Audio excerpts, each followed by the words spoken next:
Всем привет, меня зовут Нукита, и сегодня мы с вами посмотрим девятую серию цифрового цирка. Да, ребята, мы дожили с вами до девятой серии. Она называется, если что, «Помни», то есть в честь главной героини. То есть, да, ребята, это реально буквально последняя серия. Капец, просто понимаете, для меня первая серия, она как будто вышла вот месяц назад по ощущениям. Настолько быстро бежит время, это просто капец какой-то, это ужас. Ну, ладно. Сейчас опять буду трындеть, сидеть, вонять, душнить полчаса. Давайте лучше начнем смотреть. Глич. О, кстати, начало такое же, как в первой серии, помните? Там тоже все так начиналось. Типа нам показывают цирк, вот эту поляну.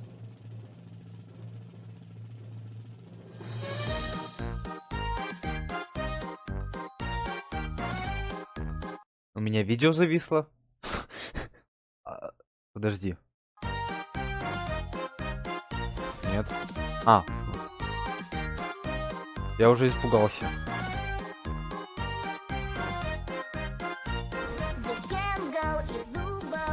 А я случаем не первую серию смотрю? Нет, девятая серия, помню. Но я не знаю тогда чего. Это ж начало первой серии.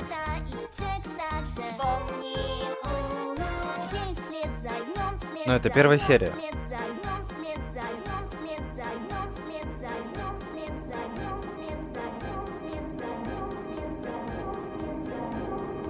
Чё с фигня? Ладно, нет, родной, это не первая серия. Уже видно, что это не первая серия.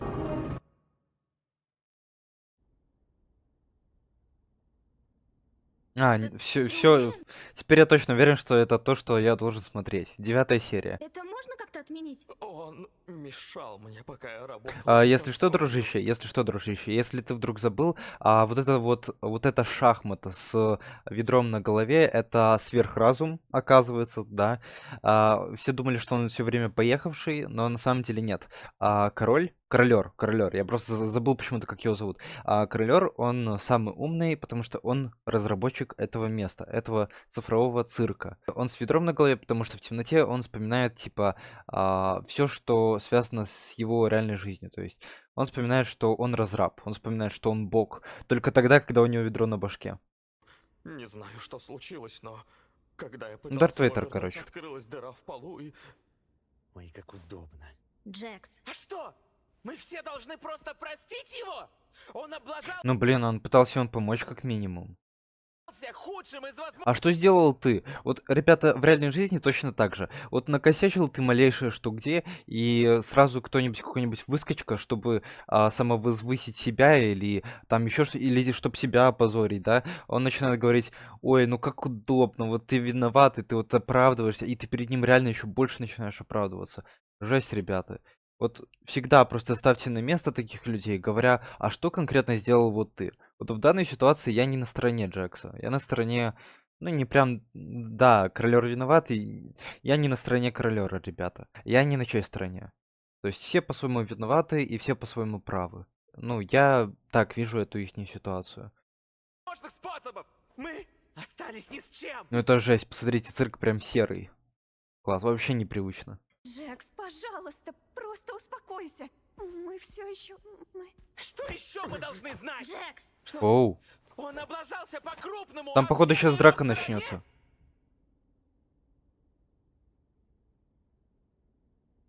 Сканы мозгов. Скрэч, он пытался создать сканер мозгов. Я не думал, что он правда работает. Мы не знали, как работать с файлами, и их размер был очень маленьким, учитывая, чем они должны были быть. Когда я лазил в коде Кейна, я нашел папку, полную этих файлов. Ну и, полагаю, Кейн придумал, как все это реализовать. Это значит... Вот о чем я и говорил. О чем я и говорил. Все, они все узнали. Королер все вспомнил. Все вот эти персонажи. Это все не по-настоящему. Это не настоящие люди. Это загруженное сознание других людей, реально существующих, в компьютер. То есть, по факту, они все просто скопированы сознание людишек в программе. Вот. Да не, можно сказать, программы. Они все по-своему так называемые ИИшки. И это значит, что они выбраться из цирка не могут. Это очевидно было. Я знаю, что это значит. Поздравляю, Зубл! Видать, ты еще можешь оставить свой след в истории. О, ну разве не круто? Джекс, Да, видать, тебе еще предстоит потусоваться с мамочкой, верно, Раги? заткнись, Джекс! Видать, я... Он себя сейчас ведет как настоящий мудень. Вот просто как настоящий мудень. Он мало того, что ситуация паршивая, так он еще больше нагнетает. Я, конечно, понимаю, что он хотел остаться в этом цифровом цирке, потому что в реальной жизни его ничего не ждет. Он, видимо, ну, как помните, мы видели его вьетнамские флешбеки, и там нам показывали, что типа его то ли сбила фура, то ли что, или грузовик, или не знаю, что там случилось, короче. Вот, и там еще, помните, дома были вокруг, там прям реальная жизнь, реальные кадры, вот. Или это он кого-то сбил. Ну, короче, по какой-то причине он не хочет возвращаться в реальную жизнь. Он хочет остаться в этом цифровом цирке, и вот ему это удобно. И вот он, не знаю, радуется, что ли? Но и на радость это не похоже. Это не искренняя радость, это злорадство, но зачем? Для чего? Они же все в одной лодке, чел. Все еще. Вы все в одной лодке. Наверное, я всегда знала. Просто по какой-то причине все равно было больно это слышать. Знаю, это больно, но мы все еще вместе.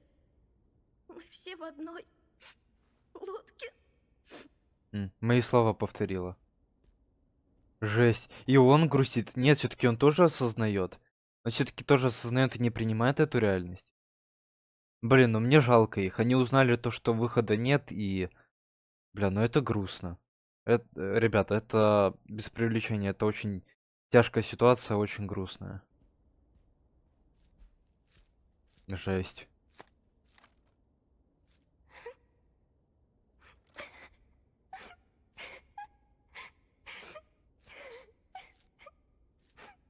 Они в матрице, из которой невозможно выбраться.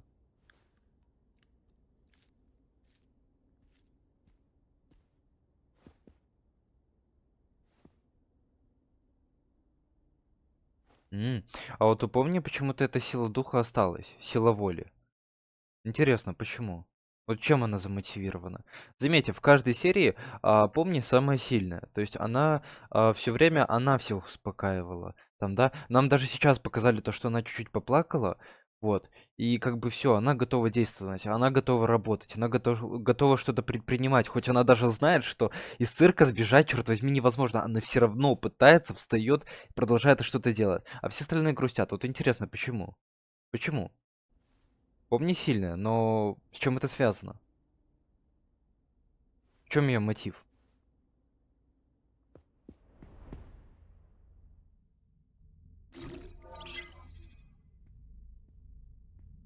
Королёр играет в Майнкрафт. Тебе помочь? Конечно. Можешь попробовать, если хочешь. Стоп, так же может делать только королёр, разве нет? Типа, чувак, ты же разраб, а она... Ладно, не знаю. Они же, я помню, они же в пятой серии, когда была перестрелка, они все придумывали разные предметы себе, и они типа воплощались в реальность, в жизнь. Видимо, они тут все своеобразные разрабы. Боги этого места, скажем так. Расслабь свое тело и разум. Помни, джедай. Глубоко дыши.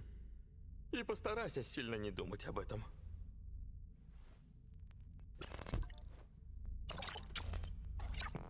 Это тот треугольник, который был в серии там, где Джек чуть не рассеялся. Я просто пыталась помочь. Начало неплохое. Я думала, что смогу всех подбодрить, но все обернулось кошмаром. Боже, может, пытаться изначально было глупо. Но она все-таки, видите, она все-таки сломалась. Во Она всем все-таки этом нет сломалась. твоей вины. Вряд ли кто-то мог предугадать, что все вот так вот обернется. Мне страшно. Что же нас теперь ждет? Знаешь, из всех людей, что я встречал здесь, кажется, никто так быстро не адаптировался, как ты. Я была на нервах. Как и я. Подобное тяжело для любого. Но пока у других уходили недели, да блин, месяцы на то, чтобы ко всему привыкнуть, у меня в том числе. Ты встала на ноги всего за несколько дней. И не только это. Ты стала тем, кому они могут доверять. Даже если не особо подавали виду. В подобные времена им больше Блин, Королёр молодец. Королёр шарит. Он постоянно ее мотивирует, и вот эта мотивация, она прям звучит хорошо. Молодец, Королёр. Просто молодец. всего нужен такой человек. Королёр здесь самый сильный. Ты очень сильная, помни. И я знаю, ты справишься. Мы это уже проходили. Правда? Да. В поместье Милденхоллов. Да, я помню, это моя самая любимая серия. Там, где, помните, Хэллоуин, и там где была еще такая большая белая или серая, не помню, рожа летающая. Сомневаюсь, что ты помнишь. И там такой трупик еще. Ты мертв? Да, я мертв. Ну там угарно. Что ж, это все еще правда. Посмотрите, кстати, на моем канале есть. Ссылка в описании. Потребуется время, Там на стриме смотрели. но они придут в себя. Мы не можем исправить все проблемы.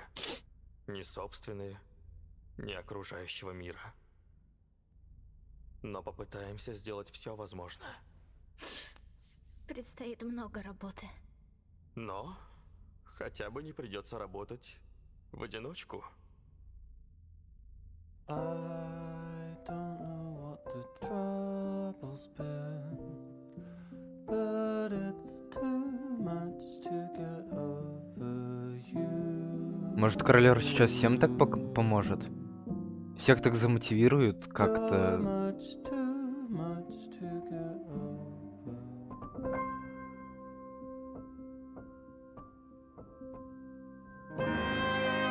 Ого! Чё это? Этого не было. Это чё? Не, в других сериях нам не показывали этого, точно. Ну, выглядит красиво на самом деле. О, да, как я и говорил, Королёр всем помогает. То есть, Королёр реально, наверное, Королёр это главный герой этой истории.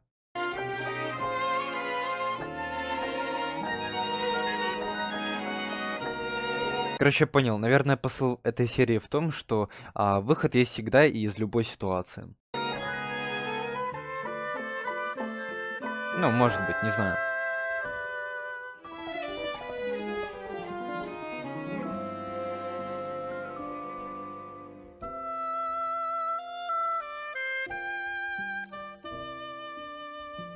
Видите, а Джекс все время он почему-то стоит в сторонке, то есть он не хочет сближаться с людьми. Это как бы было понятно и по другим сериям, но почему вот он себя так ведет? С чем это связано? Не знаю, может быть, раскроют в этой серии. Ну, 100% с Джексом что-то не так. И 100%, мне кажется, авторы должны раскрыть этого персонажа. Наверное, серия будет про Джекса, да?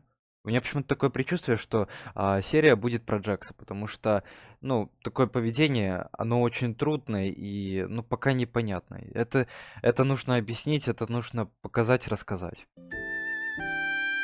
Потому что так мало чего понятно. Как будто контекст весь неизвестен.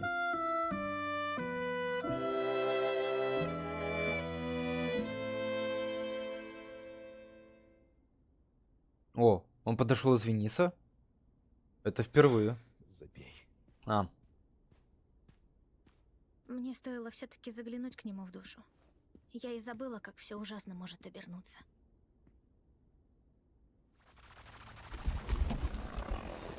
О, это же эти рассеянные чуваки.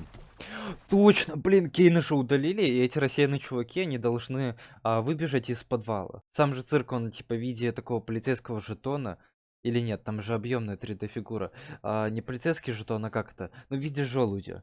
В виде желудя. Он вот так вот, как кокон начинается, так, с округления. Идет, идет, идет, и резко вот плоскости, и на нем, и на этой плоскости стоит цирк. И там дальше облачка, там дальше горы, там дальше водопады, моря и все такое. Но сам цирк, вся вот эта поверхность, она стоит на чем-то. Она стоит на пространстве каком-то черном. Но это черное пространство, это и есть этот самый подвал с этими монстряками. А Кейна все, Кейна нет.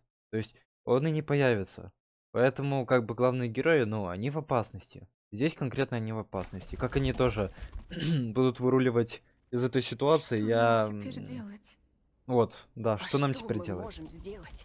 Что нам теперь делать? Ну, Поэтому, ребята, каждый ваш поступок, он должен быть обдуманный.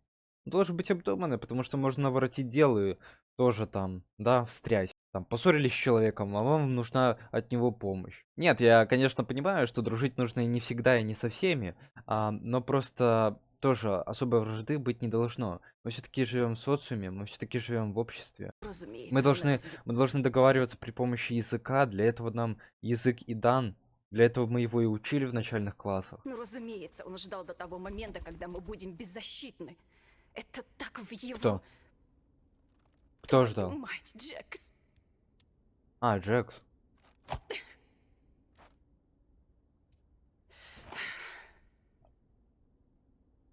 А где Джекс? Простите. За что? А за что она извиняется? За что ты извиняешься, Генгл? Генгла. Эй, Гегля. это не твоя вина. Почему я не плачу? Потому что ты маска. Полагаю, нам надо разработать план, как его удержать. Знаешь, я всегда думала, что я следующий. А подожди, а что за бегающие? Кто это? Там же, помните, персонажи, когда рассеиваются, они становятся такими большими черными монстрами. Вот кто этот монстр? Может быть, это Джекс? Может, нам специально не показывают Джекса, потому что он уже все? Он уже того на небеса отправился. Я всегда думала, что я следующая. Не говори так. Мы когда-то были друзьями. В смысле, своего рода. Не, ребят, это очень тяжелая серия. Это очень тяжелая серия. Это прям витает в воздухе эта депрессуха. Того рода друзья, Все которые отчаянны. бывают у Джекса. Мы Жесть. хотя бы общались. Затем, как же его? Вроде заснеженный пик. Я уже точно не помню. Кто заснеженный Что-то пик? произошло Это кто? между ним и ней. И Да я не знаю никакого персонажа заснеженный пик. Что ты втираешь? Вы серьезно? Вы добавляете новых персонажей в конец 9 серии? Ну, точнее, нет, начало 9 серии, но я имею в виду в конце сериала. Зачем? Для чего? Нами с этими нормально. Рибет. Что за заснеженный? Ее Рибет? звали Рибет. А, она говорит Да, про Рибет. А что кажется, за тогда заснеженный пик? Что за заснеженный пик? Это что? Про что это она? Ребят, кто знает, напишите в комментариях, что за заснеженный пик. Я походу, либо невнимательно смотрел цифровой цирк. Хотя, блин, стрим шел 8 часов, как там можно было невнимательно смотреть? Ну, либо я не знаю, что это. Не знаю, я не помню ни про какой заснеженный пик. А, подождите, я помню какое-то заснеженное место в шаре у Кейна. Ну, в смысле, нет. Блин, я не о том, о чем вы подумали. Нет, нет, фанфичиться не надо, прошу. Шаре, в смысле, в стеклянном шаре, который стоял у него в кабинете. Там, когда Джек с него смотрел, он видел заснеженное королевство вроде бы, или просто заснеженные горы, или заснеженный дом в горах. Ну, что-то такое. Там вроде городок или просто домик. Что-то какие-то постройки в снегу были. Может, это заснеженный пик? Окей, а нам раскроет, что это? я помню, как ты ее упоминала. Там, наверное, жил Джекс, да? Я не должна была. Когда Рибет не Рибет. стало, И про Рибет я, кстати, знаю очень мало. Я помню, что Рибет это зеленая лягушка, но я, кстати, думал, что это мужчина. Но нет, оказывается, Рибет это она, это девчуля, девушка. я пыталась его подбодрить. Он сказал, чтобы я больше не упоминала имя Рибет. Заставил дать обещание. Непонятно. То говорили, что типа Джекс и Рибет они друзья, а теперь она рогато объясняет то, что она утешала Джекса, чтобы тот... потому что тот не разговаривал с Рибет, и он, получается, от этого страдал? Наверное, он поссорился с Рибет. Ну ладно, ладно, ребят, я пока не знаю, смотрим. Смотрим, потому что во мне просыпается опять ботан-теоретик. Ну, такая Я вот у была- меня натура теоретическая. Думаю, именно тогда наша дружба закончилась. Как бы все сложилось, если бы я тогда сказала нет. Для меня это было очень тяжело. Все не пойму, зачем согласилась я. Я лишь хотела, чтобы он знал, что он не один, что я была рядом. И, видимо, я просто не хотела больше терять друзей. И вышло, как всегда. Рогата, ты стала моим первым другом здесь. И несмотря на все, что произошло, я все еще считаю тебя своей самой близкой подругой. О, это так трогательно, ребята. Я рада, что мы все еще Ой, это вообще трогательно, это очень трогательно.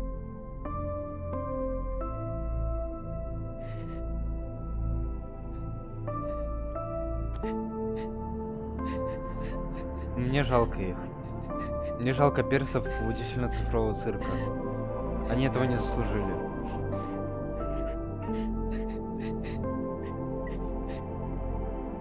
Смотрите, они снова начали краски приобретать. Раньше они были серыми, теперь они снова раскрашиваются в разные цвета. Становятся более такими насыщенными.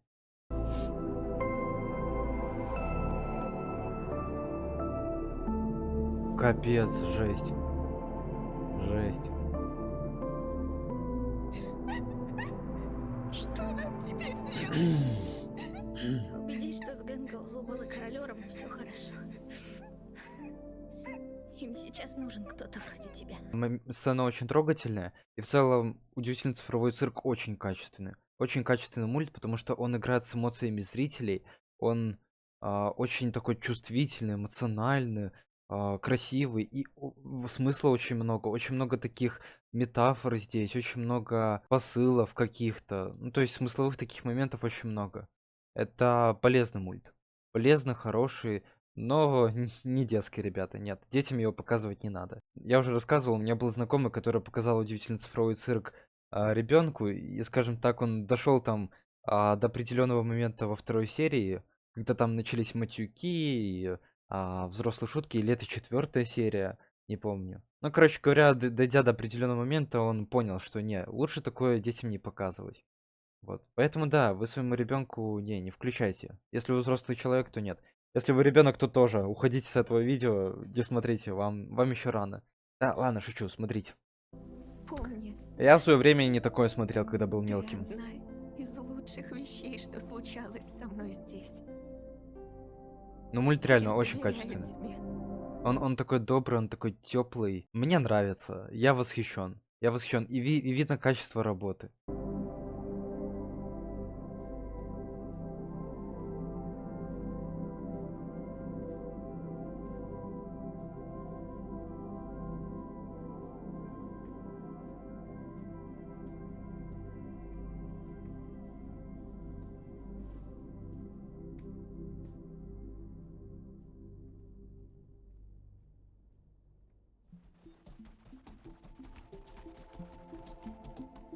Кто этот Глоинг? Или подожди, или это не Глоинг? Кто такие Глоинги? А, нет, Глоинги это зубастые вот эти вот здоровые штуковины, черви. Там еще у Глоинга, там, помните, много глаз было? Нет, это другая штука. Я забыл, как называются вот эти рассеянные чубзики?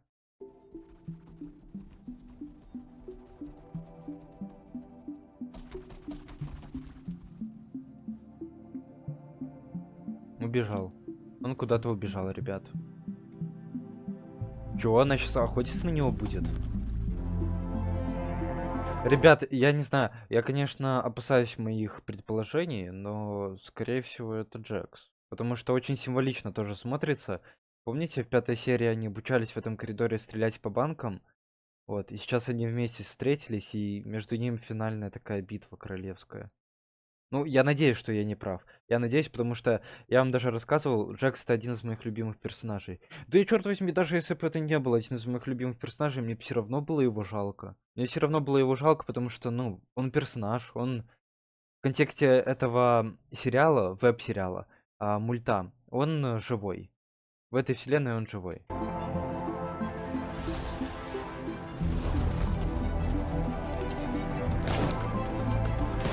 Чего? А зачем она стреляет по лампам? Ладно. Не понял, но окей.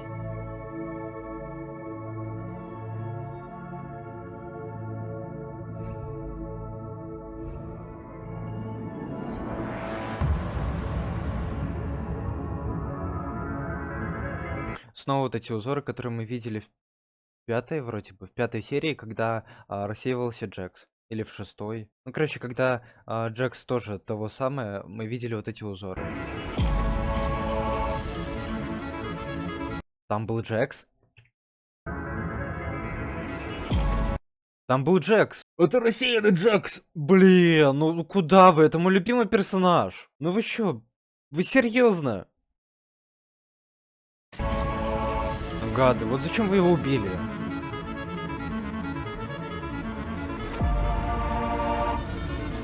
Она его обняла и куда-то попала?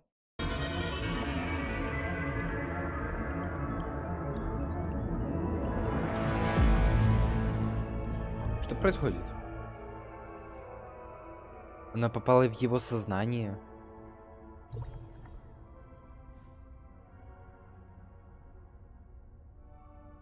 Здесь везде на дверях изображен Джекс. А вот эта дверь почему-то заколочена. Интересно, почему?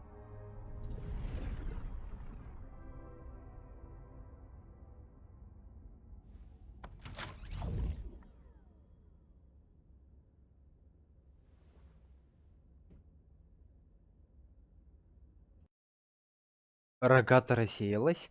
Рогата, черт возьми, рассеялась? Блин, ну нам же только показали, как они, вспомни, все урегулировали. Джекс, Ой, бля. Этот мульт я хочу, чтобы ты еще знал. мучают, не дают же точного ответа. Я думаю, что это выглядит так, как будто рассеялся Джекс, но выглядит так, как будто рассеялась Рогата. Кто рассеялся? Кто что? Знал. Если тебе что-то Там еще чья-то перечеркнутая дверь. понадобится, Кто-то тоже или нужно с рассеялся. кем-то поговорить, я всегда рядом. Тебе это нужно. И я единственная, кто может помочь. Я нужна тебе. Я могу тебя исправить.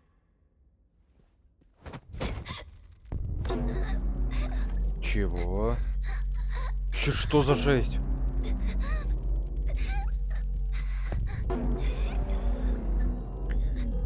Кролик, ты чё? А чё с ним? Почему он такой бешеный? Что? Кислородное голодание нам не страшно, помнишь? Он все больше и больше портится в моих глазах. Он все больше и больше портится в моих глазах. Вообще он ведет себя как настоящий мудень. Но это была жуткая сцена. Это не Джекс, нет. Он бы себя так не повел. Хоть даже каким бы он на самом деле паршивцем не был, он так себя не ведет обычно. Ну же, ребята, добавьте энтузиазма! Мы должны О, я организовать помню, это когда Гэнгл, ой, точнее Зубл сделала для Гэнгл маску, чтобы Гэнгл была более увереннее в себе. лучшие похороны на свете! Зубл бы этого хотела. И помните, это не оплакивание смерти. Зубл умерла. Ну я понял, походу. Создатели играются с нашими ожиданиями. Нам показывают, что сначала умер этот персонаж, потом умер этот персонаж, но конкретного ответа на вопрос, кто же из них является этим рассеянным чудиком здоровым, нам не дают. Но я видел живую Рогату, так что это точно не Рогата. Потому что чуть ранее они стояли с Помни на балконе и обсуждали, что за рассеянный чутик бегает снизу. Поэтому это точно не Рогата. Жизни! Точно не Рогата. Здоров. Джекс, Пани Бани зачем Канон. ты это надел? Надел что? А, это! Решил, что лучший способ почтить память Зубл — это нарядиться как бесполое недоразумение. Ты просто решил посмеяться над ней. А разве ты нет? Джек, Что за жесть? Но это точно не на самом деле происходит. Что? Тебе что, не нравится сладкое? Встретимся в моей комнате после похорон. Не опаздывай. а что мы стоим? Марш работать!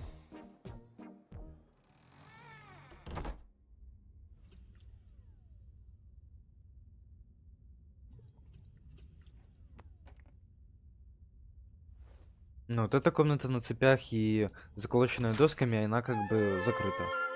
Йоу, чё это? Ты убил единственного дорогого мне человека, и теперь я тебя... Чё за жуть, ребята? Это чё? Чё я смотрю? Это похоже на лиминальное пространство, но еще с этим старым эффектом, старым фильтром телевидения 60-х годов. Но, блин, телевидение 80-х годов. Но это выглядит, черт возьми, крипово. убью! Мне не по себе это смотреть, можно не надо. Вечно я у тебя во всем виноват, да, док? Ребята, я когда был маленьким, когда был совсем-совсем мелким, я помню, я часто с бабушкой смотрел разные мультики. Вот, и я очень часто любил смотреть мультсериал «Том и Джерри». Это такой тоже старый-старый мультсериал, и, в общем, я его смотрел, но были, черт возьми, в нем такие моменты, как будто реально вот Том находится в какой-то искусственной симуляции. Но бывают такие моменты в мультсериалах. Или вот еще, например, Евангелион, когда там было статичное изображение лифта, когда там Аска и Рэй стояли в разных противоположных сторонах лифта. Это тоже выглядело как-то, ну, как-то слишком жутковато. Из-за того, что непонятно, что в данный момент происходит. Такой напряженный момент, потому что не знаешь, чего ожидать дальше. И вот здесь такое же, что-то похожее. Елки-иголки, что сделать? Но выглядит стрёмно. Очень жутко для Кажется, меня. это называют сценарные правки. Я в детстве такое не мог смотреть, я сейчас не могу смотреть. С таким фильтром, с таким стилем лиминальным. Это выглядит очень нереалистично, жесть.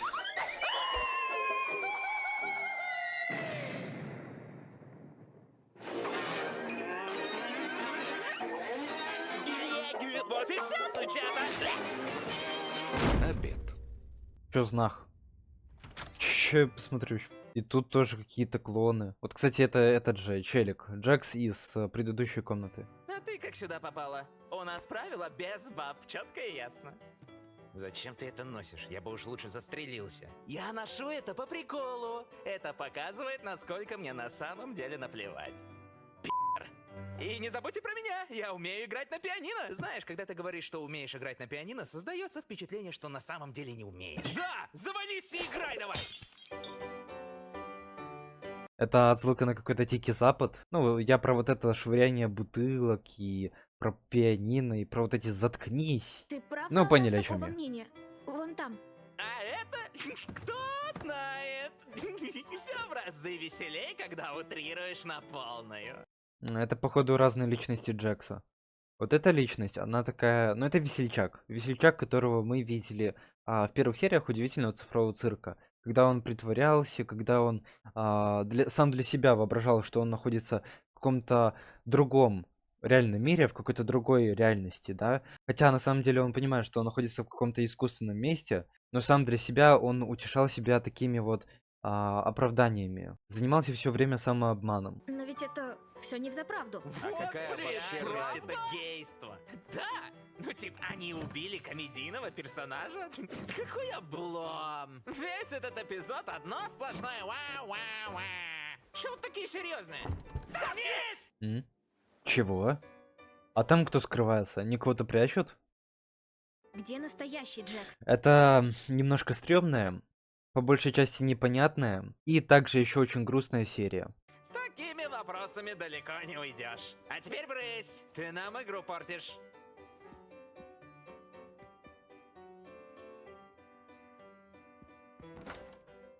У кого-то есть ключ от этой двери? Не, а если бы и был, я бы все равно тебе его не дал. Вам, женщинам, уже стоит перестать лезть. Вау! Чё за расизм? Джексон что, расист по своей натуре? Это не случится со мной? Его настоящая личность осталась. Вот это вот добрая, которая играет на пианино. Он просто запуганный зверек. Просто запуганный зверек на цепи.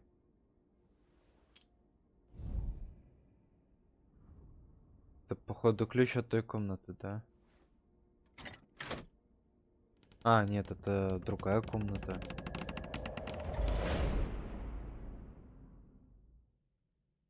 Мгм. Так, и чё? И чё? Я уже подумал, что мульта не будет. Это те самые вьетнамские флешбеки, о которых я говорил. То, что помните, типа, Джек вспоминал свою реальную жизнь.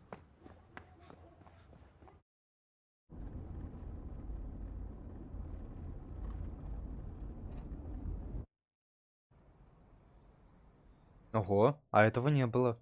Вот этого вот момента не было. Это, наверное, кадры, где он где-то спит. Это похоже на заброшку какую-то. Непонятно. Или это его дом такой плохой? Может, он бедный? Может быть, просто он очень бедный, поэтому несчастный?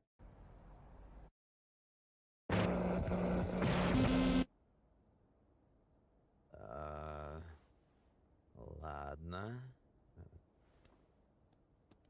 Стоп. Стоп. Что? Все хорошо. Нам показывают, как он оказался в удивительном цифровом цирке. Ой, показывают эту лягуху Рибет, которую раньше не показывали. Прикольно. Отойди от меня! Ну да, кстати, видно теперь по ней, что это девчуля. Ну Да, вот и особенно вот здесь, это девушка. рожа. Мне знакомо это чувство. Со временем оно пройдет. Горячий шоколад тут что надо. У нас с Кауфма своего рода традиция брать по кружке другой раз в неделю. О, его раньше не показывали. Ребят, его раньше не показывали. Это Кауфма. Его прям впервые нам показывают живым. Да, они были прям друзьями. Ты застала меня врасплох. Ну, смех есть смех, надо же с чего-то. И здесь он, знаете, он такой мягкий. Он такой мягкий, и он живой, что ли. Но еще не испорченный. Начинать. Бесит, что не я его Ну-ка, рассмешил. интересно. Ну да, ты не смешной. Эй, Рибет, будем снова в команде? Не, прости, я буду показывать Джексу окрестности. Ничего, веселитесь. Но здесь, помню, еще не заспавнилась, и быть ее здесь по факту не должно, наверное. Здорово, тупица! Блин, понимаю. Я раньше много материлась, но эта цензура заходила в край. Поосторожней с ней, она тебя испортит. Окей. Да, ребят, вы тоже будьте поосторожнее, потому что очень много вижу таких малолеток. Ну так, невзначай, не то чтобы я слежу. Просто случайно слышу, вижу то, что на улице вот идут и матерятся, вот мат-перемат. Хотя для этого причин нету. Понимаете, да даже если была причина, все равно зачем материться? Зачем? Но когда тебе больно или когда кого-то надо поставить на место, я понимаю, зачем материться. Можно уже и послать, чтобы, если человек по-другому не понимает. Маты вас реально не красит, и если вы хотите показаться какими-то взрослыми, крутыми, то поверьте мне на слово, в нашем взрослом мире, в нашем взрослом обществе ценятся те люди, которые умеют красиво говорить и грамотно говорить. Веселое выдалось приключение. Рад, что смог тебя развеселить. А ты совершал когда-нибудь что-то Это такое, тот самый момент, который показывали в трейлере. чем потом жалел? Ну, да. Капец, у нее Ты такая дышала комната воздухом? прикольная.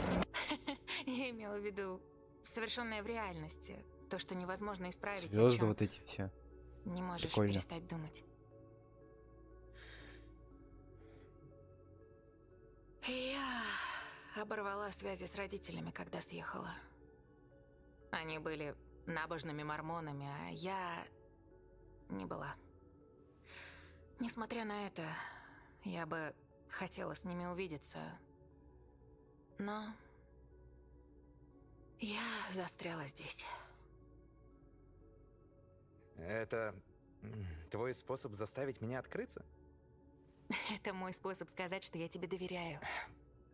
Я же сказал, я бездомный.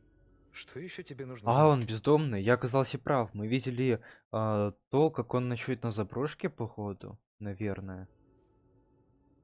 Ты доверяешь мне? О, между ними роман. Да, но О май. моя жизнь — это нечто. Это ты нечто. Но ты мне все равно нравишься. Нечто не пугает. Нечто не пугает, значит.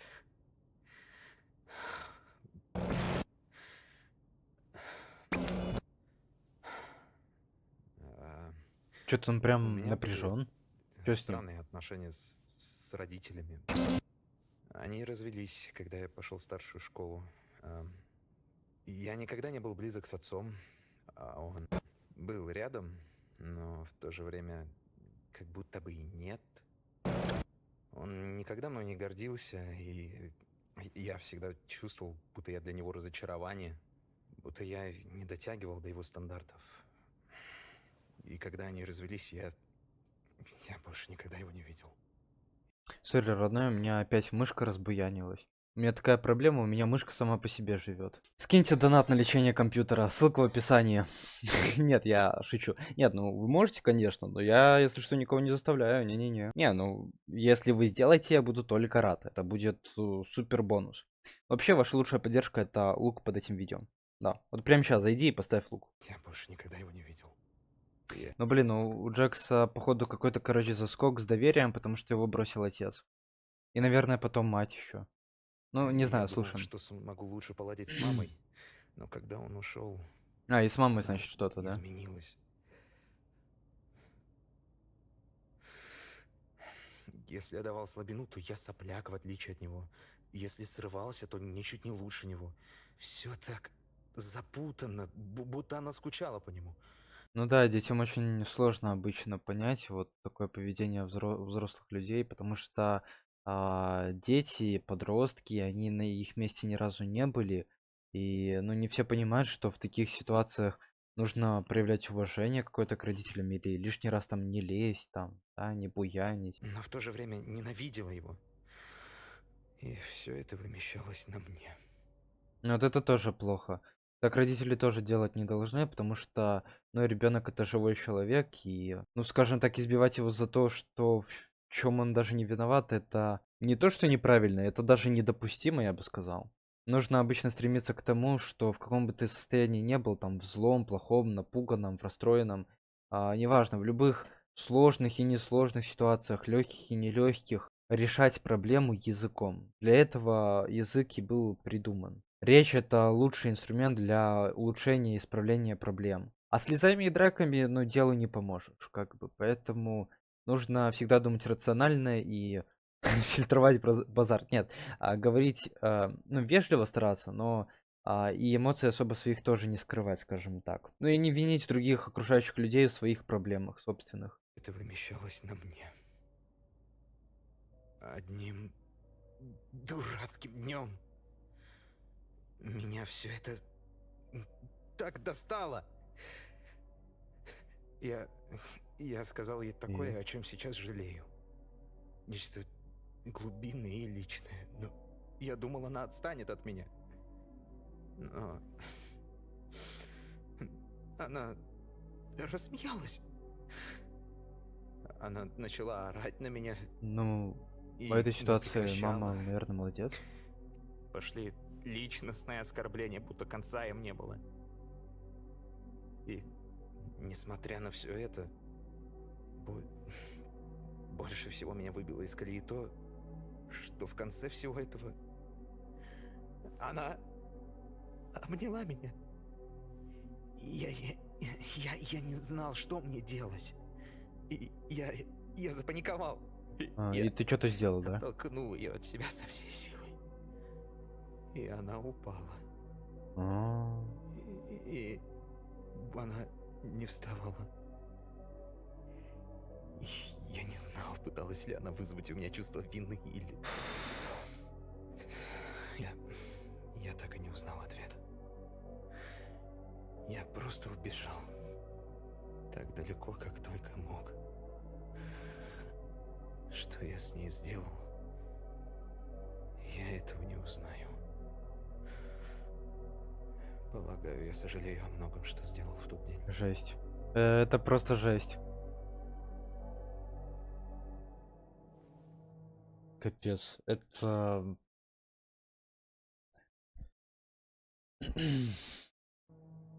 Да. Она наверняка в порядке. Если полиция тебя не ищет, значит, она точно в порядке. Ну, откуда тебе знать, ищет или нет?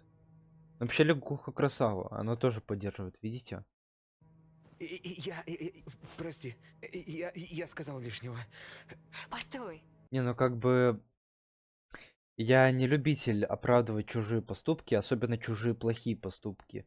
Но Джекс вроде с одной стороны жертва в этой ситуации, и винить его мало в чем можно. Но с другой стороны, он тоже поступил неправильно и поступил мега неправильно, убежав. Даже не помог матери. Да даже, ладно, не помог, просто не узнал, что с ней случилось.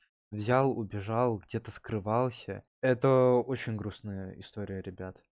И грустная история Не потому, что она грустная, а потому что таких ситуаций на самом деле очень много, и они постоянно происходят из-за каких-то мелочей, из-за какой-то фигни незначительной.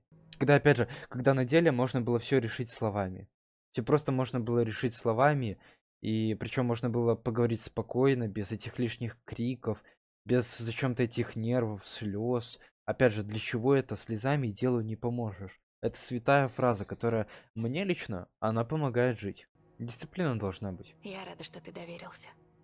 Хоть какая-то маломальская. Но Джекса тоже жалко.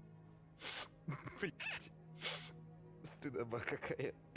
Не-не, все нормально, дружище, всё нормально. Хоть ты и сам, конечно, во всем, во многом виноват, но тебя тоже в какой-то степени так жалко, бро.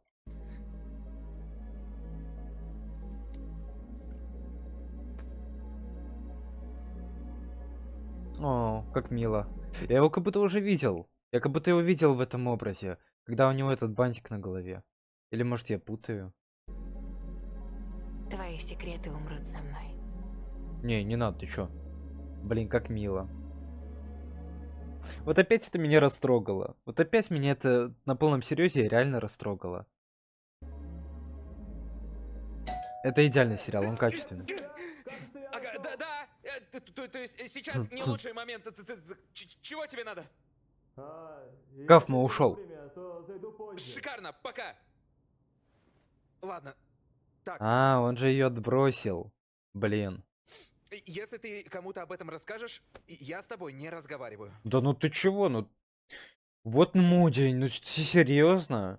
Ну ты, конечно, и боязливая тварь. Мало того, что боязливая, так еще и тварь. Ага. Зачем? Да. Все и так я- нормально. Пока.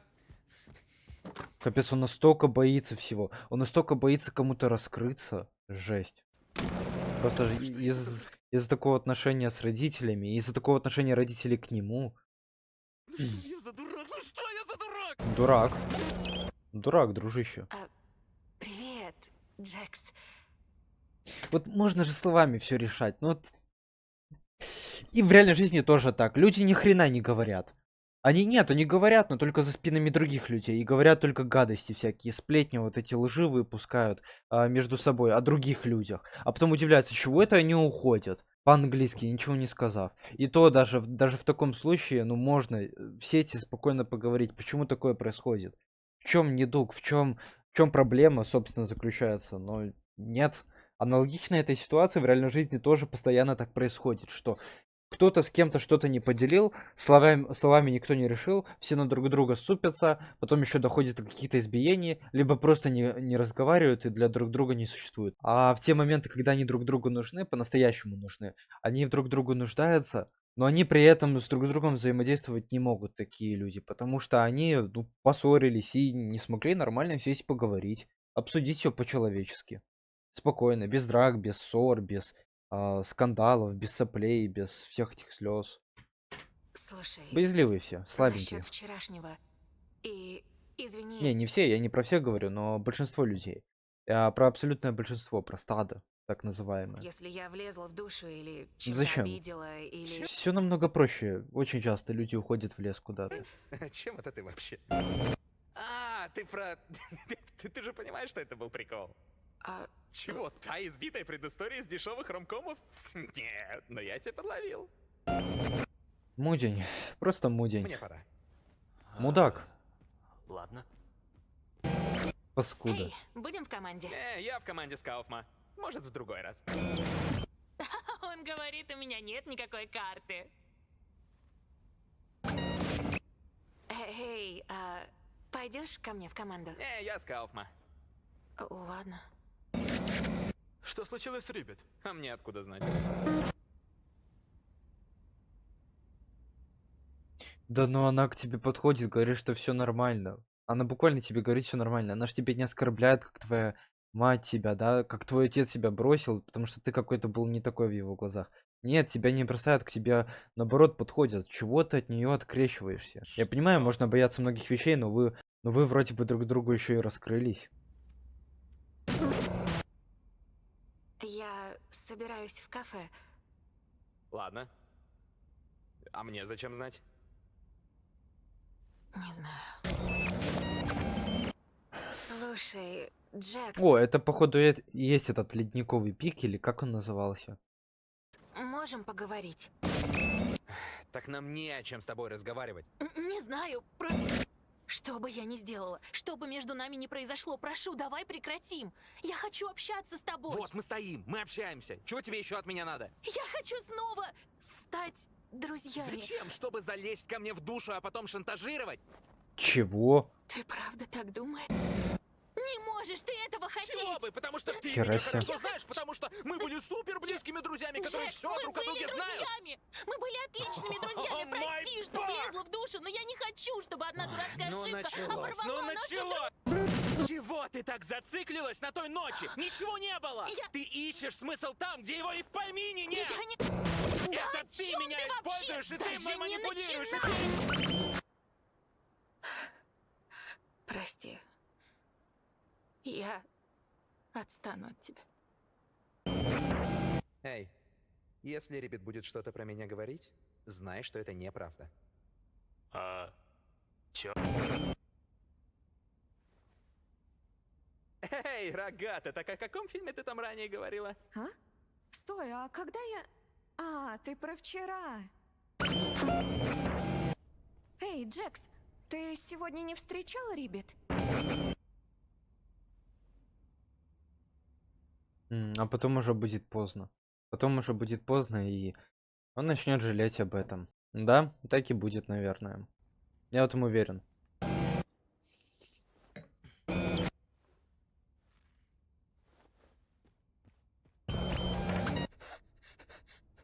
Он ее увидел, да? О чем я и говорил. Будет слишком поздно. А можно же было просто согласиться и поговорить. Эй, я... Слушай, мы дружили, но... Я знаю, что вы двое были особенно близки. Просто... Если тебе нужно поговорить... Похоже, что мне нужно с кем-то поговорить. Ну, Кафман тоже молодец. Он хотя бы постарался подбодрить его как-то, подойти, тоже как-то что-то сделать с этим, поговорить. Знаю, это тяжело. Просто не бойся обращаться ко мне. Я обещаю. А? Что? О, Давайте назовем ее Гэнгл запавнилась. А, так вот кто ей дал это имя. Гэнгл. Звучит убого под стать ее виду. Не, еще вот нормально. выбор, Гэнгл. Я внесу твое имя в систему. Так это она, даже не она выбрала, ты чё? Прочь с дороги, Раги. Джекс, Капец, он даже не хочет, чтобы его дотрагивались. слушай. Знаю, мы не особо ладим, но мне кажется, я нашел выход. Веселого тебе сумасшествия! Даже так? Я должна просто подыгрывать, пока не проснусь, верно? Думай, как хочешь, малая. Я так заранее спросил. Паршиво ты выглядишь. Это в первой серии нам этого не показывали. Помните, он еще носился с этим голубым мечом? И я помню. Я такой момент помню. Ну, точнее, нет, не этот момент, а когда он с шаром именно этим носился голубым. Капец, здесь он сожалеет, прям. Нам этого не показывали. Это было все за кадром. Он за кадром страдал. Хотя пытался давить улыбку, типа, все нормально. Все у него окей. Что, Якобы. будешь плакать? В таком-то виде. Переживу. О, это я тоже Наверное, помню. забуду о тебе. Это я тоже помню. Вот, да, это зимнее место. Это, видимо, он вспоминает встречу с Рибит. Эй. Там, где у него была возможность. Последний шанс, так сказать.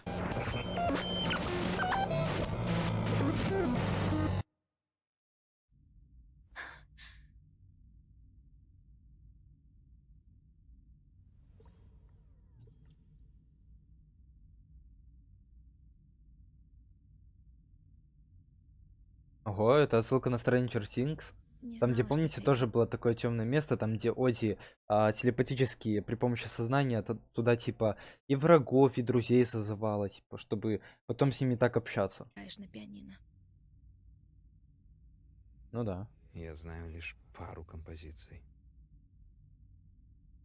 Ну и что? Все равно какой-то опыт есть. Умение. Зачем ты здесь?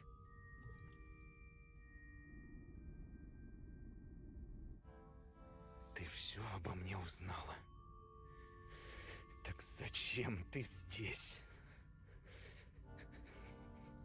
Чтобы ткнуть меня лицом в каждую мою ошибку?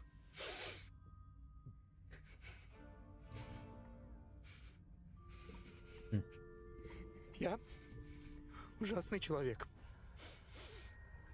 Ты этого от меня хотела услышать?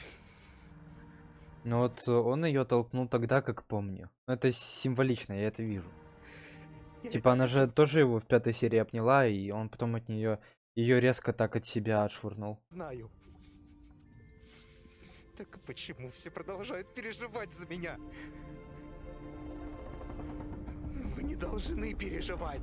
Отсылка на то, что типа его отец бросил. И вот это разные образы, которые он пробовал на себя мерить после того, как его отец бросил. И после того, как, наверное, он сбежал. Он был там и эмо, и Вы военным. не должны по мне скучать, вы не должны меня любить. Все должно быть не так. Вот, да, то, что я и говорил, он от себя швырнул, помни, таким же образом.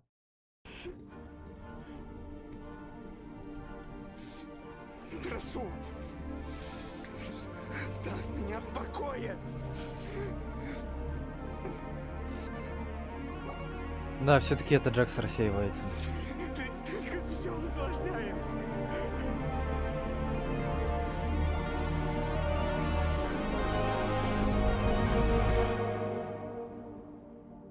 Она его спасет.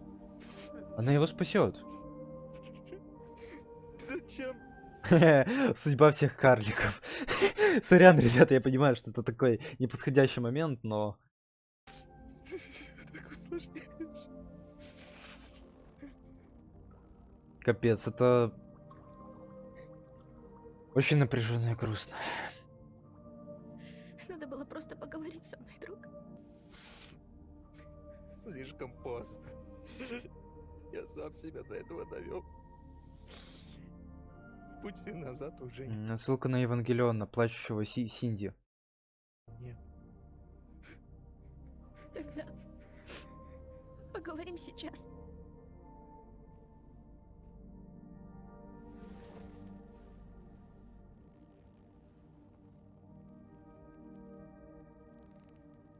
Я тебя ненавижу. Ты знаешь? Вечно ты все усложняешь. Такая вот я.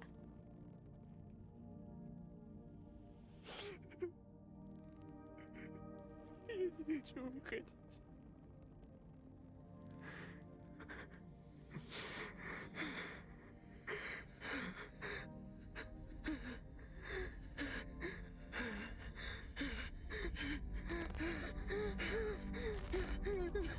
Будь со мной.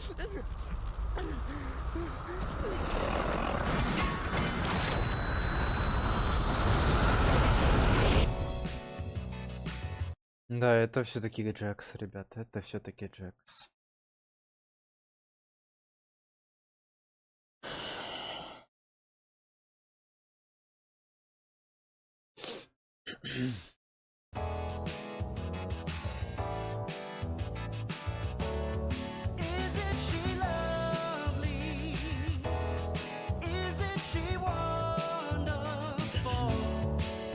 Ну, тут, ребята, намек на то, что у них было больше, чем дружба. Это, можно сказать, любовь, наверное. Романтика. Взяли, похоронили бы любимого персонажа.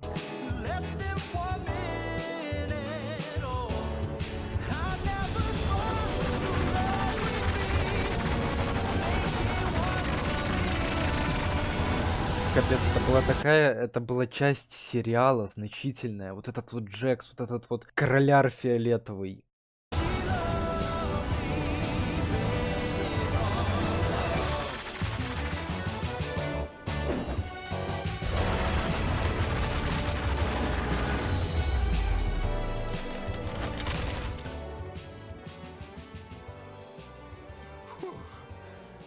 Ты же не думала делать все в одиночку, верно?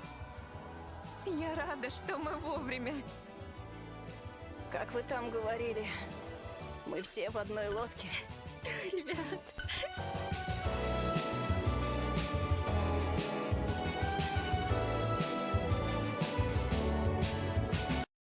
Они даже ему похороны готовят.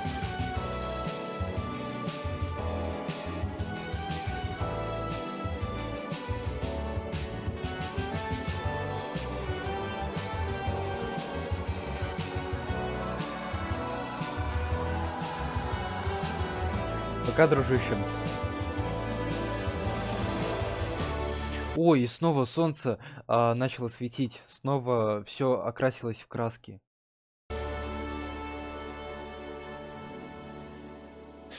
Блин, у меня мурашки, ребята. У меня, честно, мурашки. Да, то есть это нам показали прощание с Джексом и возвращение цифрового цирка. Все нормализовалось, наверное, да?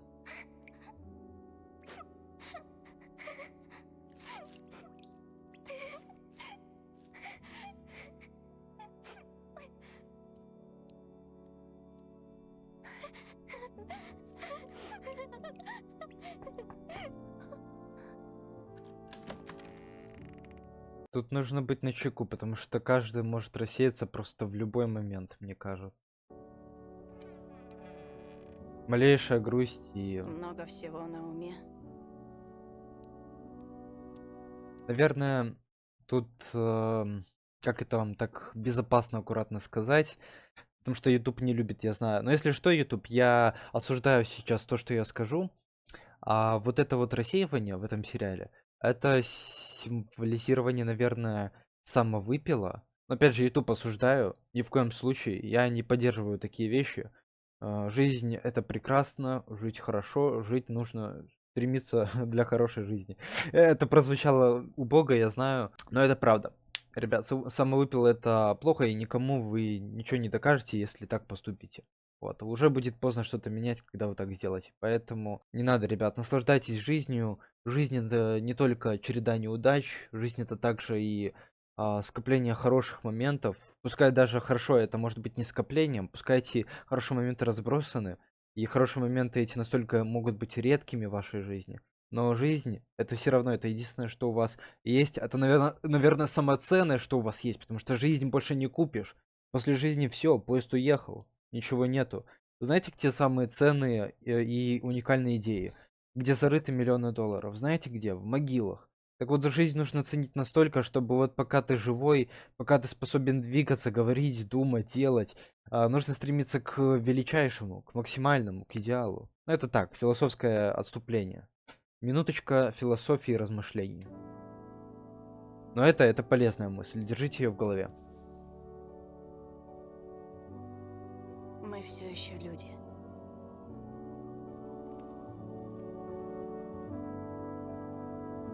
Дружище, если у тебя что-то не так в жизни, то ищи какую-то опору, ищи каких-то подходящих людей, не бойся кому-то раскрываться, как Джекс.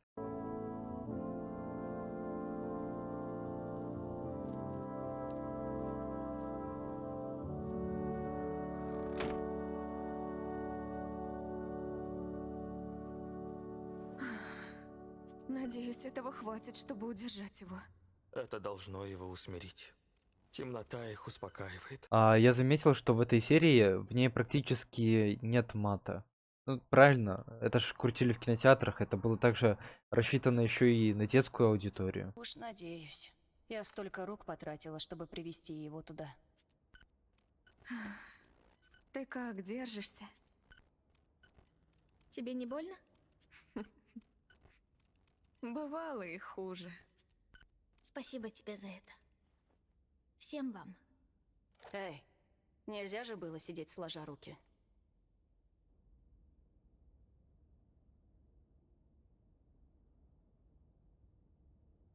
Чего? Вы же его убили. Как? Он же был удален, ребята. Это что за бессмертный говнюк такой? Не, ну я, конечно, тоже по-своему рад, что он жив, но... What? Excuse me, what the fuck is it? О, прикольно, он так поклацал зубами. Я тоже так могу. О, это он в этой пустоте находится. Которую он на секундочку боялся, потому что он не знает, что там находится. Короче, эта пустота — это своеобразная корзина, наверное.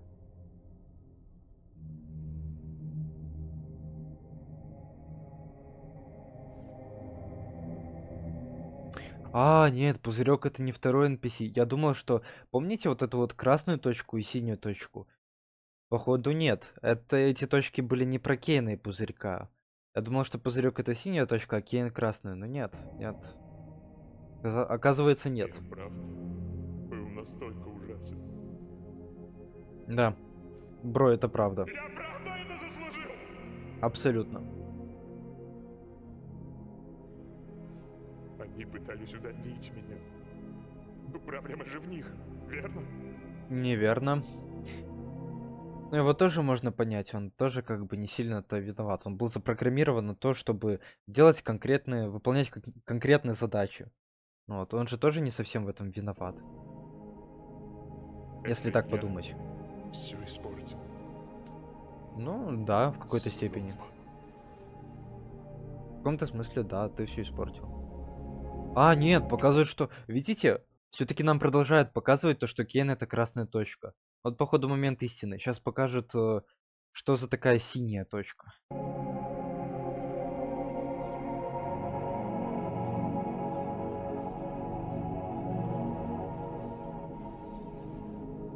Что это?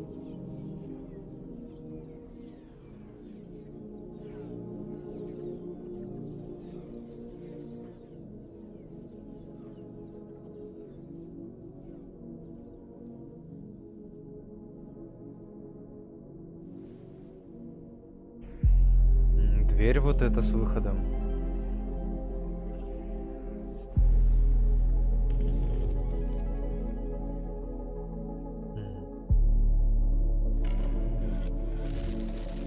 А, вот эта синяя точка. Ничего себе, так... я вспомнил. Она же живет внутри него. Она же, черт возьми, живет внутри него.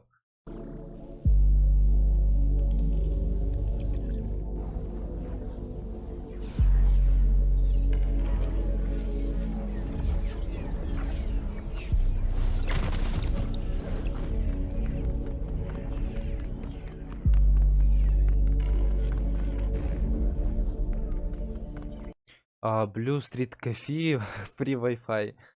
Но это, походу, я не знаю, подожди, а что за папка?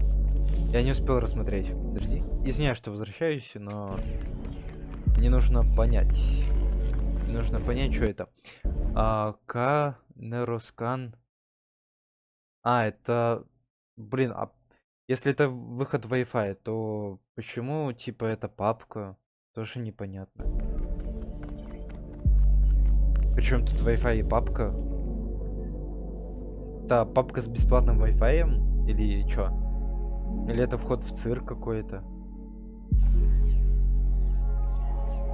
Вот эти линии, это, наверное, когда он думает. Появляются вот эти вот летающие звездочки.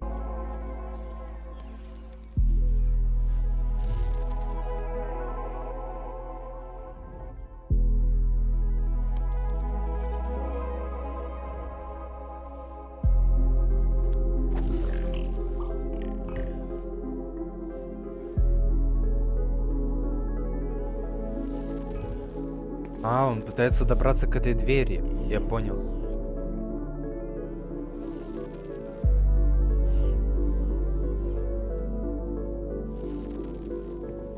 Ага, нужно поставить другой предмет.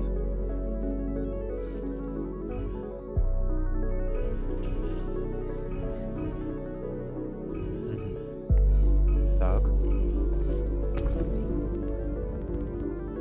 Видимо, здесь поставили специальный пароль, чтобы вот этот вот ИИшка не смог туда пробраться. Ну и в целом другие типа вирусы какие-то тоже не могли. Это защита или пароль, что-то такое.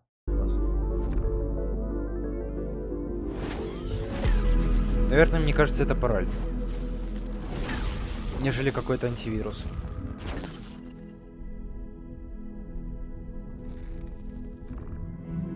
О, у него появилась рука.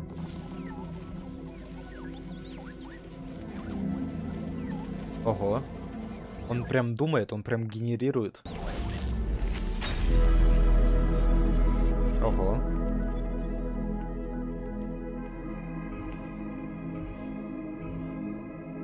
О, шарик с ручками, прикольно.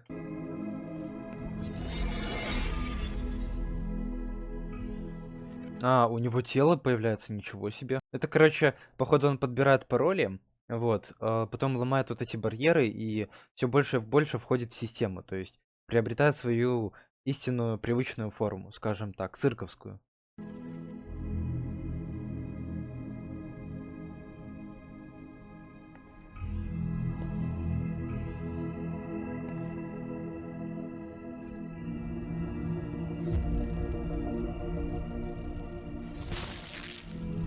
О, у него уже ножки появились. Сейчас чат GPT что-то придумает. Так. Он сейчас реально войдет. Точки какие-то. Да, он смог. Наш ходячий чат GPT справился.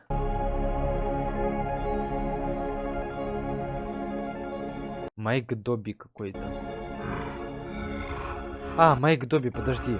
Что-то знакомое, что-то знакомое. Это какой-то из персонажей. Наверное, это разраб цирка, да? Это Кролер?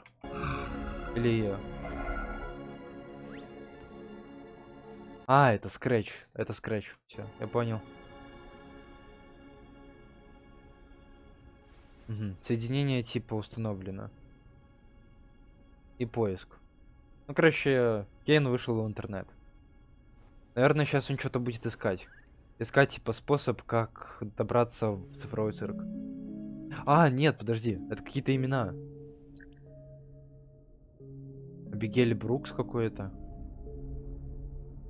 А, я понял. Это участники. Это ребята, которые живут в цифровом цирке. Вот, это, типа, их реальные личности. Это просто реальных людей в интернете. Тех людей, которые отсканировали свое сознание. И отсканированное сознание которых было помещено в цифровой цирк. Вот так вот.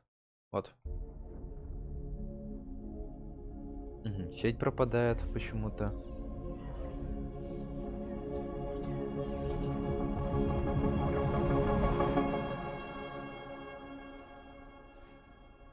Он что-то нарыл. Он что-то успел нарыть. Наверное, он потом в конце серии покажет им, типа, кто есть кто. Ну, если он, конечно, доберется в этот цифровой цирк. А, он же там стоял. Он должен добраться. По идее, он должен добраться. По факту. Я был безответственным. Я Maybe. настроил их против себя. И ради чего? И я могу создавать различных существ, которые делают все, что я захочу, но я не могу создать их. В конце концов, их свобода воли. Разве не она делает их такими притягательными? Ну вот это рост персонажа, это развитие.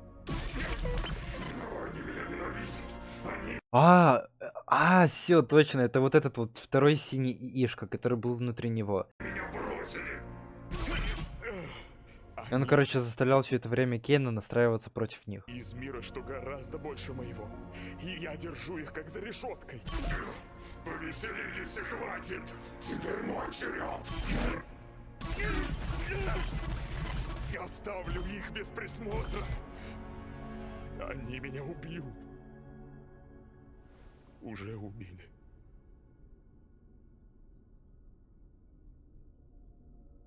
Прости, что я поступил так Как все загадочно в этом сериале. с тобой, друг.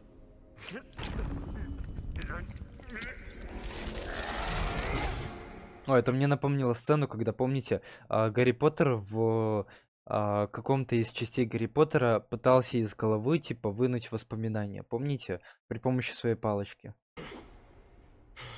Ну, было там такое. Нашей силе не было границ.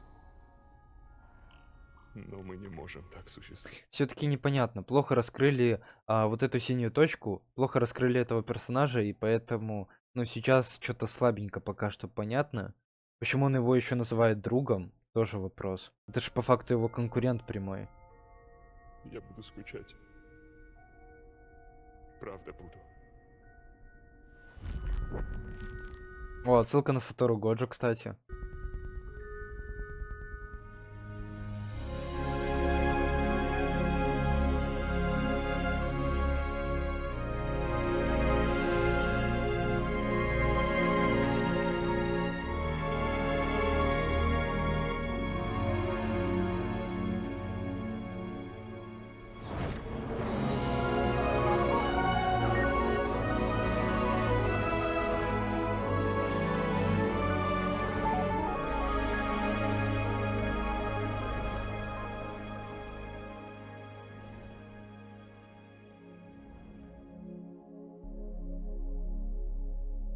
Привет, Кейн.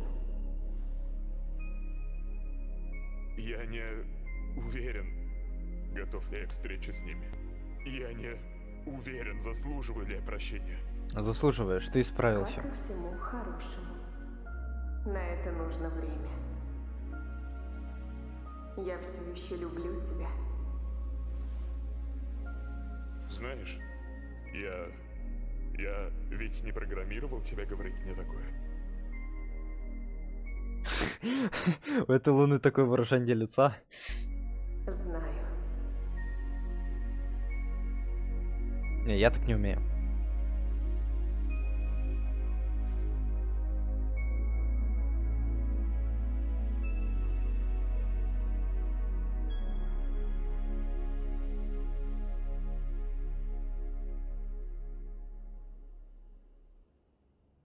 И вот он думает, подойти к ним или нет.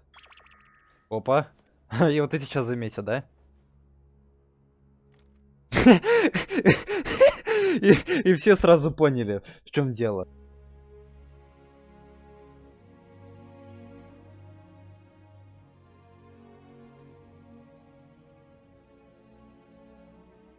Я понимаю, что вам страшно. И у вас нету причин доверять мне после того, что я сделал. Но я над многим размышлял, и я хочу дать всем вам контроль над этим местом.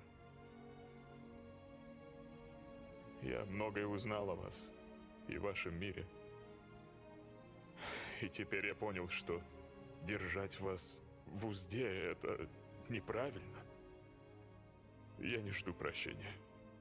Но, надеюсь, вы примете мое вам предложение.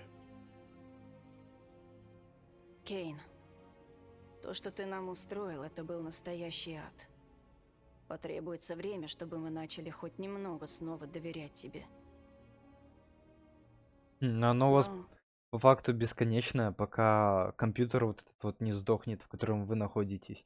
Поэтому времени хватит, скажем так. несмотря на все это, здорово, что ты вернулся. Да, я тоже так считаю. Вам нужна помощь с... Нет, пока что нет. А как он понял? А вот как он понял? Моментально посмотрел на вот эту палатку и сразу понял, что к чему. Вот как догадался? Мы что-нибудь придумаем. Я вас понял. Я кое-что подготовил для вас. Если что, приходите на сцену, я буду вас ждать.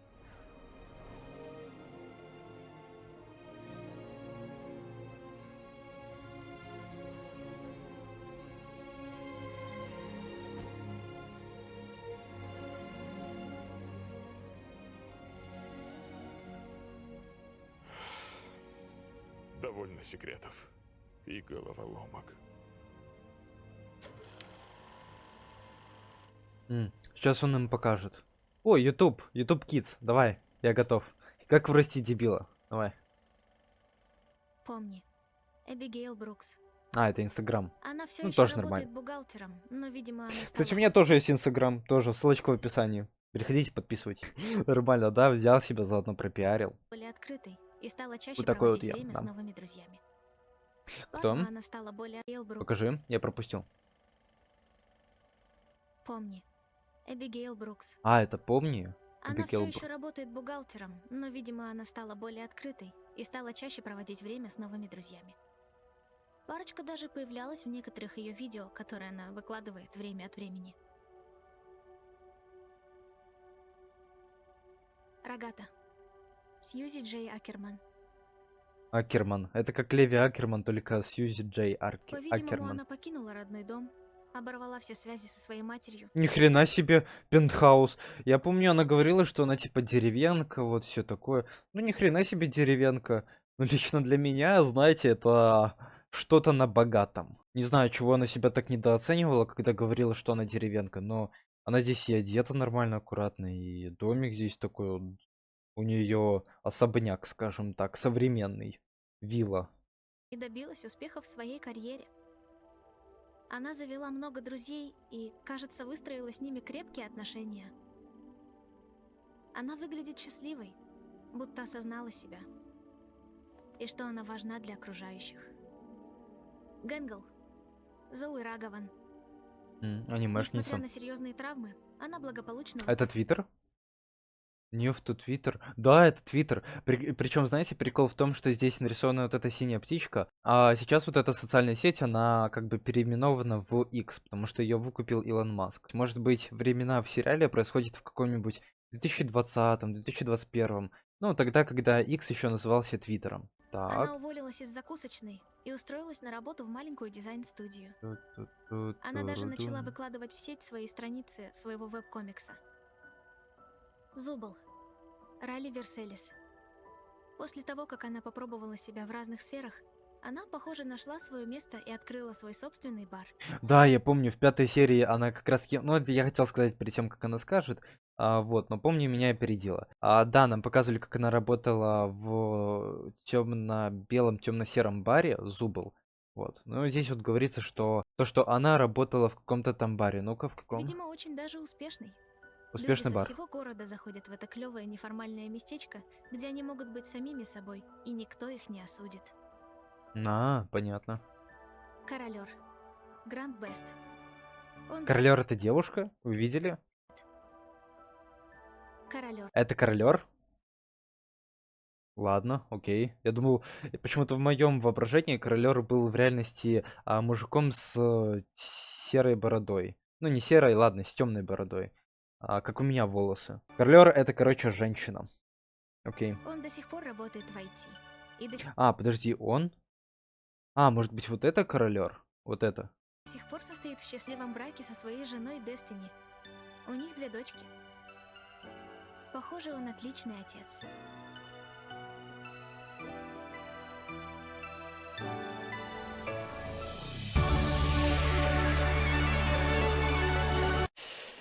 А Джекс не дожил до этого.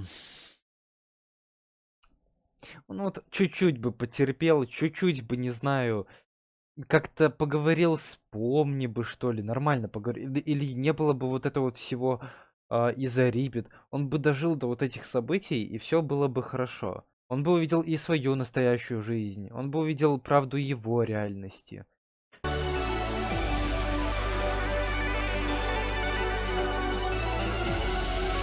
Кстати, на фоне играет музыка из 1-й серии.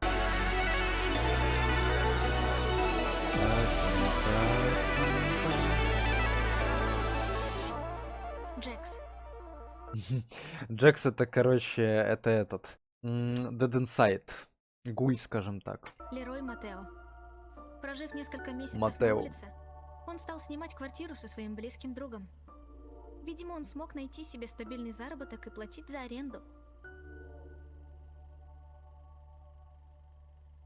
Матео. Он со своими друзьями выбирается куда-нибудь. О, это ж этот, бар Зубл. Куда-нибудь.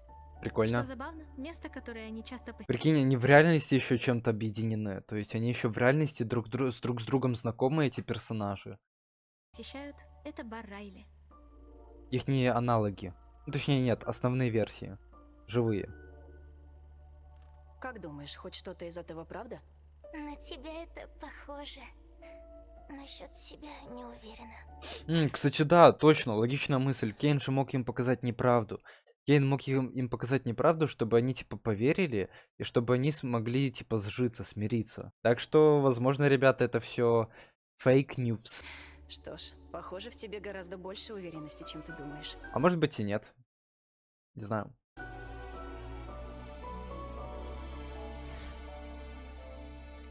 У меня Не, ну хотя Кеннон уже по факту он исправился, он же все осознал, он все понял. Нет Чё той ему врать? силы, что было раньше, но Не, есть смысл врать, чтобы типа они смирились, чтобы они смогли нормально потом жить в цифровом цирке, но все равно нам же не просто так показали исправление этого персонажа. я все еще могу сделать это место уютнее для вас. Я оставляю миры открытыми, чтобы вы могли делать, что хотите и когда хотите. Мы сможем сделать это идеальным местом для всех вас. Что скажешь, то есть, Эбигейл? Учитывая все вышесказанное, Эбби, она там, живет прекрасной жизнью. Здесь же я.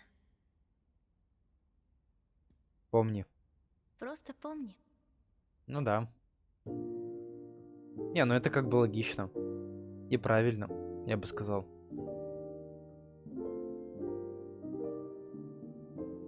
Блин, ну Джекса пипец жалко. Это еще мой любимый перс был.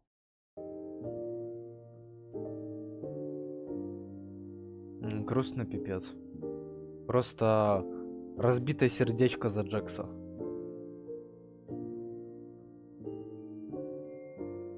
Остальные персы вот эти вот, которые тоже рассеялись.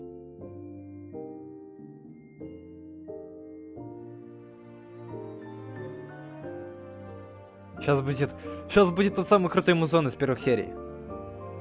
Блин, но этот Кейн, он просто здесь няшка.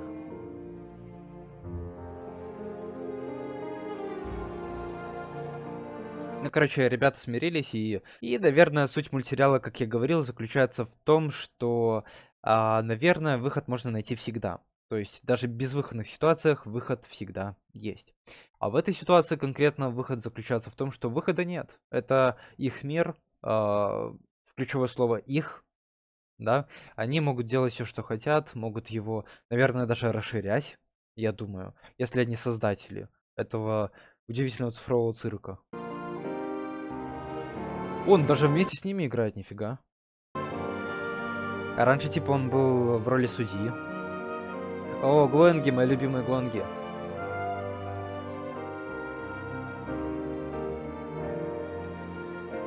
Прикольно, они стали какими-то головастиками.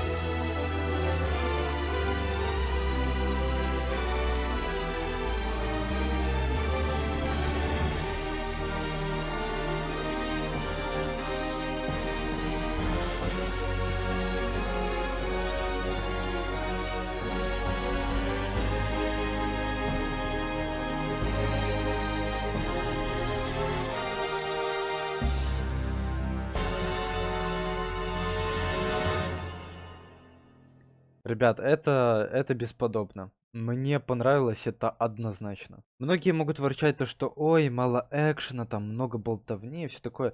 Ребят, кому что-то не нравится, есть такой замечательнейший канал на ютубе, называется Барбоскины. На нем много-много миллионов подписчиков, и там без лишней болтовни все быстро, все понятно. А кто жалуется на то, что серия идет целый час, или кто там жалуется, что эпика мало.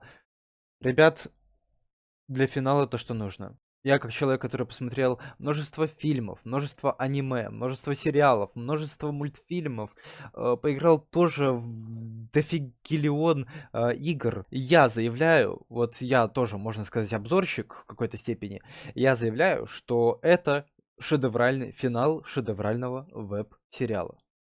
Он шедевральный и оригинальный, этот сериал. Это отдельное место в моем сердечке. Не знаю, все бесподобно. И вот эта музыка в конце, еще как в начале.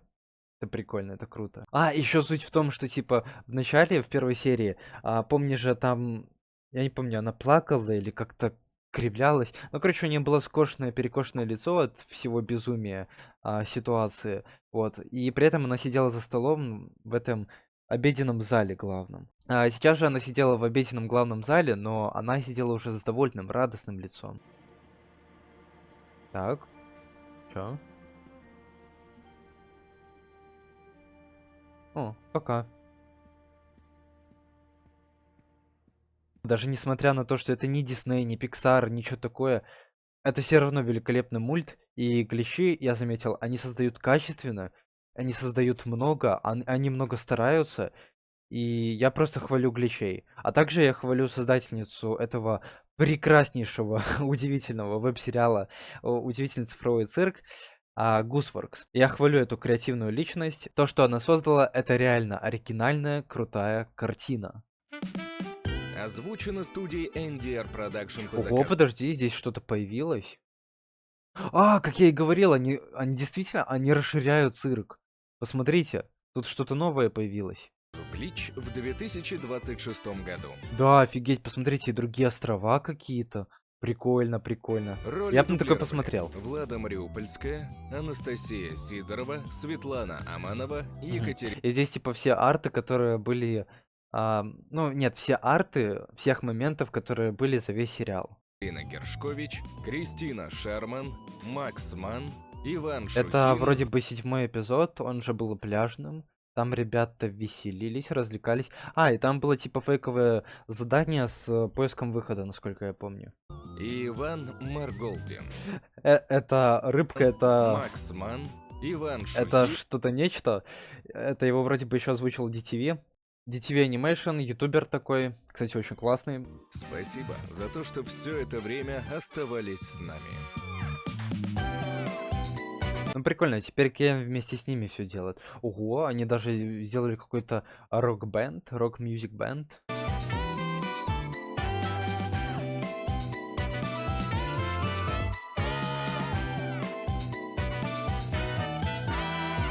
О, нифига, Новый год у них даже есть. Они даже Новый год празднуют.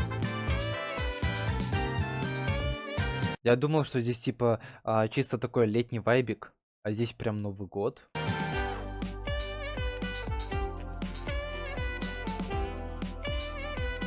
Ого! Королёр Мороз, нифига.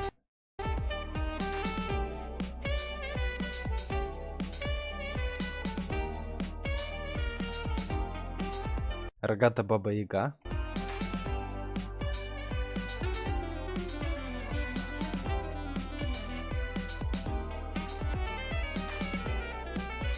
Вот этого я не понял.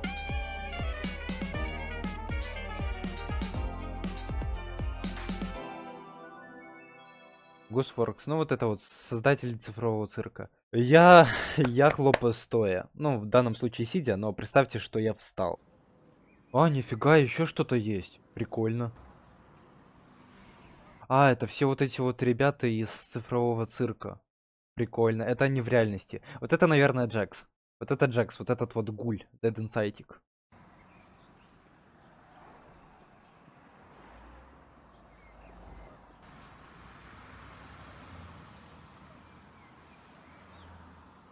Угу. Что-то какой-то автобус здесь. Ага, можно рассмотреть в отражении, что за улица.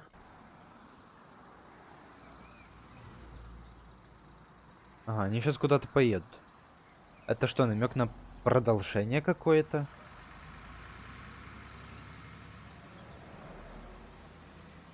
Ну и вот это вот число 314, что оно означает? Я слышал про какое-то число 57, которое было в этом сериале. Оно буквально появлялось в каждой серии. Вот, оно часто фигурировало, и здесь какой-то 314. Ребят, я поздравляю, мы досмотрели цифровой цирк. Теперь официально, точно. Опять же, мульт классный. Ничего против не имею, претензий ноль. Кстати, Дисней не рассказали, что как они типа надели шлем, почему они надели шлем, при каких условиях они надели шлем и как они оказались в этом цифровом цирке. Не совсем это раскрыто, вот. Но в целом вроде бы больше таких прям недосказанностей здесь в этом удивительном цифровом цирке нету. Что ж, народ, спасибо всем за просмотр, спасибо, что все это время были со мной, смотрели этот веб-сериал, этот прекрасный веб-сериал вместе со мной, анализировали, следили за новостями. Ну и просто спасибо, что смотрите также мои видео. Подписывайтесь на канал, ставьте свои луки или дизлуки, мне вообще все равно, это ваш выбор. Всем удачи, всем пока.